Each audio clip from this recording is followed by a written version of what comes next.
তো আমার কাছে রয়েছে রয়্যাল ফ্লাশ আর হলুদ পোকারটা। আজকে আমরা দেখবো এই দুইটার মধ্যে কোনটা বেস্ট, এটা নিয়ে সবারই মাথা খারাপ হয়ে থাকে।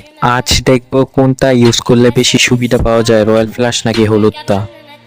তো হলুদটার অ্যাবিলিটি হচ্ছে double damage, single rate of fire আর রেঞ্জ মাইনাস। এতে ডাবল ড্যামেজ থাকার কারণে এটা নর্মাল এমপিপিটি থেকে অনেক বেশি ড্যামেজ যায়, আর সিঙ্গেল রেট অফ ফায়ার থাকার কারণে নর্মাল এমপিপিটি থেকে একটু বেশি রেট অফ ফায়ার বাড়ে।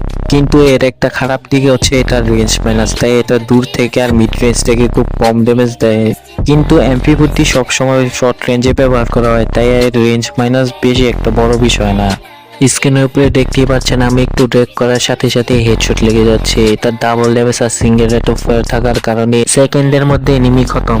আর এটা লুকও মোটামুটি খুবই ভালো, এটা হাতে নিলে একটা প্রিমিয়াম ফিল আসে।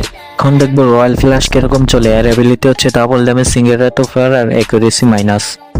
ডাবল ড্যামেজ আর সিঙ্গেল রেট অফ ফায়ার থাকার কারণে এটা নর্মাল এমপিপিটি থেকে অনেক বেশি ড্যামেজ দেয়, আর সিঙ্গেল রেট অফ ফায়ার থাকার কারণে এটা নর্মাল এমপিপিটি থেকে অনেক দ্রুত গুলি বাড়ায়। কিন্তু এর একটা খারাপ দিক হচ্ছে অ্যাকুরেসি মাইনাস।